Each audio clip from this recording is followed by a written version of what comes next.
नमस्कार, मी श्याम उगले. आपण पाहतात फ्री मीडिया. आपल्या देशाच्या रक्षणासाठी सैनिक 24 तास सीमेवरती पहारा करत असतात. आपल्या देशाच्या भौगोलिक परिस्थितीनुसार प्रत्येक सैनिकाला सियाचीन सारख्या हाय अल्टिट्यूड परिसरामध्ये काही काळ नोकरी करावीच लागते. त्या ठिकाणी पूर्ण वेळ बर्फ आणि उणे 30-35 अंश सेल्सिअस तापमान या परिस्थितीमध्ये 2-2.5 वर्ष थांबलेल्या सैनिकाला कायम आयुष्यभर साथ देणारा आजार जडत असतो. अशा परिस्थितीमधून जे सैनिक सुखरूपपणे सेवानिवृत्ती घेऊन आपल्या गावी येतात, घरी येतात, त्या सैनिकांना समाजाकडून काय मिळतं? एखादा सैनिक शहीद होतो, त्या शहीदाची मिरवणूक निघते, भारत मातेची जय जयकार केले जातात, अमर रहेच्या घोषणा दिल्या जातात, परंतु प्रत्यक्षामध्ये जिवंत येणाऱ्या सैनिकाला आपला समाज मरण यातना भोगायला लावत असतो. अशा शेकडो उदाहरणं आहेत. हे सगळं बोलण्याचं कारण म्हणजे सिन्नर शहरामधील एका कापड दुकानामध्ये गेलेल्या सैनिकाला त्या दुकानदार दाम्पत्यानं वस्तू फेकून मारल्याच, परंतु एवढ्यावर त्यांचं समाधान झालं नाही, तर त्यांनी पोलीस ठाण्यामध्ये त्या माजी सैनिकाने विनयभंग केल्याची तक्रार दिली. याविषयी आज आपण सविस्तर बोलणार आहोत. यामध्ये कोणाला दोष देण्याचा हेतू नाही, कोण चूक कोण बरोबर याविषयी आज आपण चर्चा करणार नाही, परंतु समाजामध्ये आपल्या सैनिकांविषयी आदर करण्याची, आपल्या कृतीतून त्याविषयी आदर दाखवण्याचे संस्कार घडलेले नाहीत. या संस्कारांअभावी आपण सैनिकांना सन्मान देत नाही. या देशामध्ये अनेक सन्मानजन्य असे व्यवसाय होते, परंतु हळूहळू वेगवेगळ्या कारणाने त्या व्यवसायांची प्रतिष्ठा गेलेली आहे. परंतु आजही सैनिक हा एक व्यवसाय सर्वांना आदर माळवण्यास भाग पाडणार आहे. सैनिकांच्या त्यागामुळे त्यांनी हे स्थान प्राप्त केलेलं आहे. मात्र या सैनिकांचा सन्मान कसा करावा हे आपल्याला कोणी शिकवलेलं नाही. त्यामुळे भावनेच्या भरात, रागात आपण विचार करत नाही की आपण ज्या माणसाशी दुष्ट पद्धतीचं वर्तन करत आहोत, त्या माणसाने आपल्यासाठी, आपल्या देशासाठी त्याच्या आयुष्यातील सुवर्ण क्षण दिलेले आहेत. हे सर्व सांगण्याचं कारण आधीच मी तुम्हाला सांगितलेलं आहे. या उलट परदेशांमधली परिस्थिती आहे. अमेरिका असो, युरोप असो, ऑस्ट्रेलिया, न्यूझीलंड, जपान आदी प्रगत देशांमध्ये सैनिकांचा सन्मान केला जातो. एखादा निवृत्त सैनिक असेल तर त्या निवृत्त सैनिकांच्या सन्मानासाठी तेथे ज्या पद्धतीने आपल्याकडे मातृदिवस, पितृदिवस, मैत्री दिवस असे दिवस पाळले जातात, तसा सैनिक सन्मान दिवसही असतो. आपल्याकडं कोर डे असतात, म्हणजे आर्मी, नेव्ही, एअरफोर्स यांची स्थापना दिवस आपण साजरे करत असतो. मात्र प्रत्यक्षात लढणारा सैनिक आहे त्याच्या सन्मानासाठी आपल्याकडे एकही दिवस नाही. हा दिवस नसल्यामुळेच आपल्या मुलाबाळांना किंवा समाजातील घटकांना सैनिकांचा सन्मान कसा करावा याविषयी संस्कार शिकवण्यात आपण कमी पडलेलो आहोत. अमेरिकेमध्ये 11 नोव्हेंबर, युरोपमध्येही 11 नोव्हेंबर हा दिवस सैनिकांचा सन्मान म्हणून पाळला जातो. या दिवशी सैनिकांचा सन्मान केला जातो. देशासाठी बलिदान देणाऱ्या हुतात्म्यांना त्या दिवशी स्मरण केलं जातं.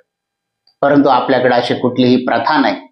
आपल्या परिसरातील एखादा हुतात्मा झालेला सैनिक असेल तर त्याच्या अंत्यविधीसाठी केल्या जाणाऱ्या घोषणा वगळता आपल्याकडे सैनिकांसाठी आपण काय करावं, त्यांच्याविषयी कृतज्ञता कशी व्यक्त करावी हे कुणीही शिकवत नाही.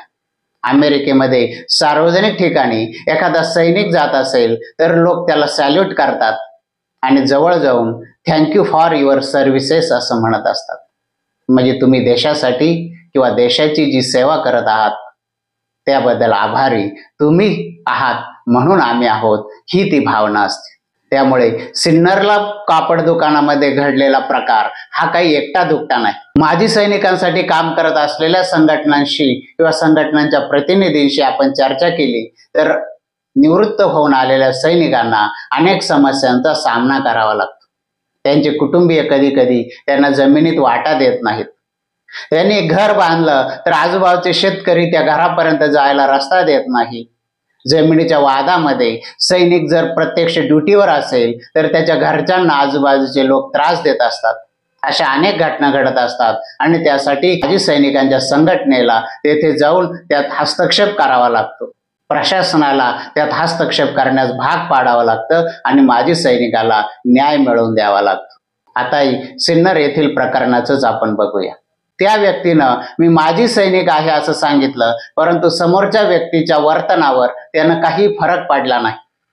या उलट त्याने 2 दिवसांनी जाऊन त्या सैनिकावर विनयभंगाचा गुन्हा दाखल करण्याचं काम केलं. यात त्या दुकानदाराची चूक नाही. दुकानदार ज्या समाजामध्ये राहतो, ज्या परिसरात राहतो, ज्या शहरात राहतो, तिथं कुठेही सैनिकाचा सन्मान करावा याची स्वतंत्र संस्कार करण्यात आलेले नाहीत. परदेशामध्ये माजी सैनिक किंवा सैनिकांना त्यांच्या दुकानांमध्ये, रेस्टॉरंटमध्ये, मॉलमध्ये विशेष सवलती दिल्या जातात. आपल्याकडे सवलत मिळत नाही. या उलट त्याला अपशब्द ऐकवले जातात. याचं कारण की आपल्याला सैनिकाचा सन्मान कसा करावा हे कोणी शिकवलं नाही. कारण संस्कार हे जाणीवपूर्वक रुजवावे लागतात. सार्वजनिक जीवनामध्ये सैनिकांशी कसं वागावं हे आपल्याला सांगण्यात आलं नाही.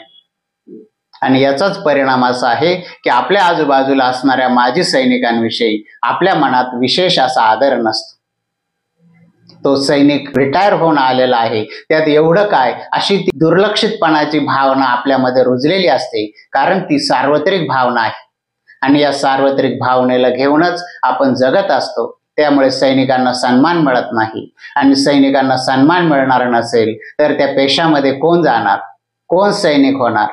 कारण सैनिक हा देशासाठी लढण्याचं, देशासाठी बलिदान करण्याची मानसिकता आहे. दुसऱ्यासाठी त्याग करण्याची मानसिकता आहे. मग तो कुटुंबाचा त्याग असेल, स्वतःच्या आयुष्याचा त्याग असेल. आणि ही त्यागाची भावना समाजामध्ये वाढवायची असेल तर सैनिकांप्रती आदर निर्माण करणं हीच मुख्य गोष्ट आहे. मात्र तो आदर कसा निर्माण करावा हे आपण कुणालाही शिकवत नाही किंवा आपल्यालाही कोणी शिकवलेलं नाही. यामुळे अशा घटना टाळायच्या असतील तर लहानपणापासूनच मुलांवरती सैनिकांचा आदर करण्याचे संस्कार घडवण्याची गरज आहे. शाळांमधून माजी सैनिकांना बोलवलं पाहिजे. त्यांच्या सीमेवर रक्षण करतानाचे अनुभव ऐकवले पाहिजेत. सार्वजनिक सोहळ्यांमध्ये किंवा राष्ट्रीय कार्यक्रमांमध्ये सैनिकांना विशेष महत्त्व दिलं पाहिजे. म्हणजे सैनिक हा एक प्रतिष्ठेचा व्यवसाय आहे. ही बाब लहान मुलांच्या आणि समाजाच्या मनावर सातत्यानं बिंबवली जाईल. पाश्चिमात्यांचं बघून आपण अनेक दिवस साजरे करत असतो, तर पाश्चिमात्यांचं बघून आणखी एक आपण दिवस साजरा करण्याची गरज आहे. तो म्हणजे सैनिक दिवस. या दिवशी प्रत्येकानं किमान एका सैनिकाला भेटून त्याला शुभेच्छा दिल्या आणि तू आमच्यासाठी काहीतरी केलंस याच्याविषयी कृतज्ञता व्यक्त केली तर समाजामध्ये अशा प्रकारच्या घटना पुन्हा घडणार नाहीत. एवढंच या निमित्ताने. अशाच प्रकारची माहिती आणि विश्लेषणासाठी बघत राहा फ्री मीडिया. फ्री मीडियाला लाईक करा, शेअर करा, सबस्क्राईब करा. धन्यवाद.